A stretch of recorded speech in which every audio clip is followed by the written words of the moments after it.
is a 1987 BMW 325. Came to me with about 300,000 miles on it. I purchased it in 2013 for $800 from the underside of a pine tree. It had an automatic transmission, a non-sport black interior, the very ugly large bumpers. It was red. And it was red.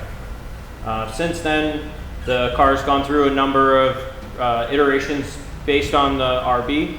We chose to put the RB in the car simply because of it's an inline six. I love inline six turbos and the way they sound. From an engineering standpoint, you can argue that they're very well balanced and all of those nice things that are inherent to the inline six, but chiefly because it sounds cool. The RB is a really cool sounding inline six, and we chose it exclusively for the sound.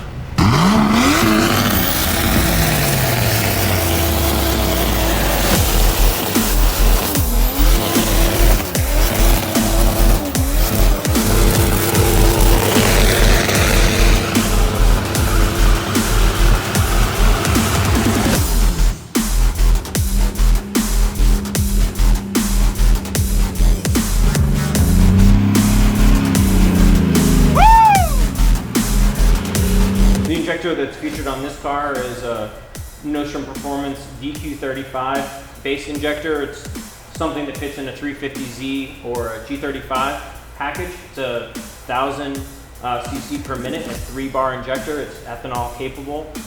Perfect for us as we're running a blended fuel.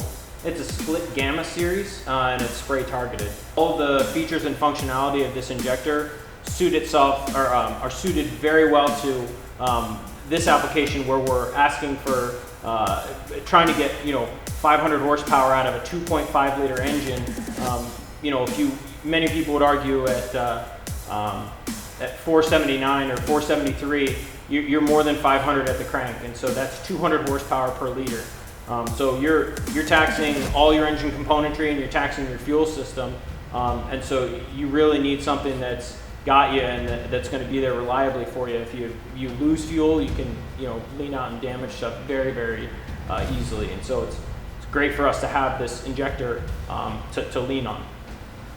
This car in its current state is effectively a Pro-Am competition car, so it has everything from the appropriate fire cutoffs to a full fire suppression system to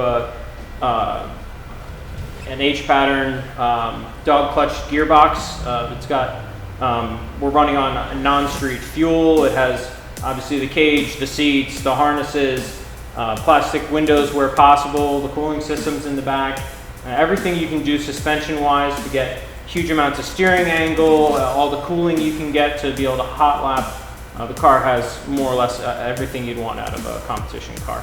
Unless I'm wrong, I think this is the second time in the history of us having this car that's been in the shop, and the first time was last year at Fab 19 on a dyno. I've had an interest in internal combustion engines since a young age, and my brothers followed. We had RC cars, and from there we started cutting grass, and then we were cutting a bunch of grass in our neighborhood, and that was how we made money in the summer. Our high school required you to do an internship. We did an internship. I did an internship at a BMW race shop in King of Prussia, Pennsylvania. And from there, they really taught me how to learn on cars. They were the people my parents aren't into it, and that's totally cool. Everybody's who they are. So from there, after college, taking all that experience plus college, I wanted to do BMW SCCA club racing. And in talking to those guys, they said effectively, I'm going to be competing against people that have so much more money and resources than I have, that you'll have a $30,000 engine that makes 300 horsepower, and it's because in those classes you have to build to the max of the specs. You build to the max of the rule spec and machine spec of production-based tolerances, but you still have to have it all machined and built.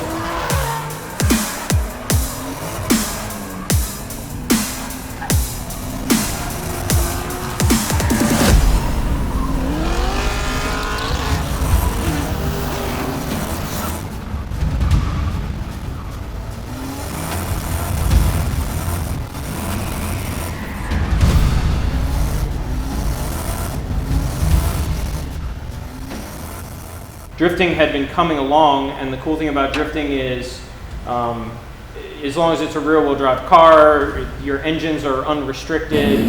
There's a lot of allowable creativity in the styling of the cars and the panache, and you can have wastegates that lead through the hood and all that. You can put turbos on it. You're pretty much unregulated.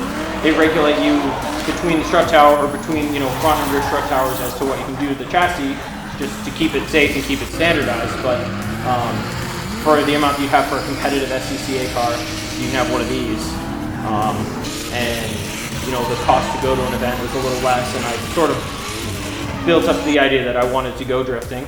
The goal is really just to kind of like unite the grassroots community, which is from what we saw and otherwise kind of disconnected. 100% free database. You can go to it. It'll tell you by the day what the events are, what the vendors are. So on any given weekend in the summer, you can look and see that nationwide there's 30 different events going on.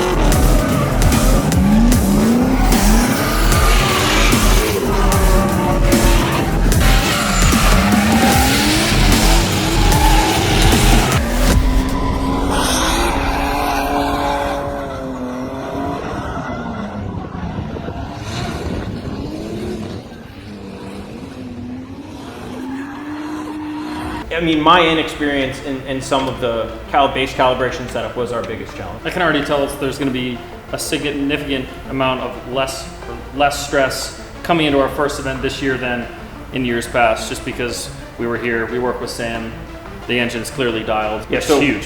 Hardware, all of the more technical calibration, all of that reliability, and tying it all together is a huge help for our program.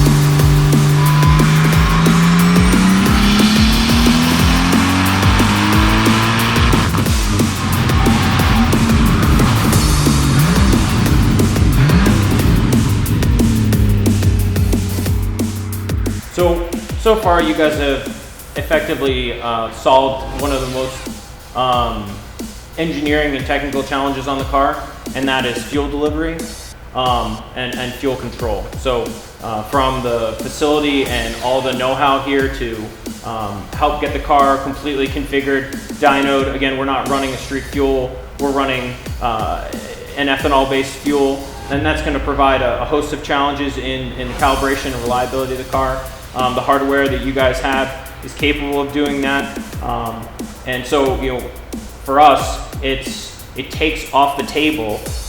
There's a list of concerns, right? As you try and build a car, what's going to keep me reliable, and you start taking these concerns off the table, and you can focus more on driving and competing and executing on the program versus going into that system development, system engineering, reliability, etc. We can spend time on the paint and the headlights and the styling and trying to make it kind of loud, and then that car can go and be shown and promote the brand and help unify grassroots drifting and help drive. But that's sort of the end game, is to try and continue to perpetuate the growth, introduce young drivers, new drivers to the sport.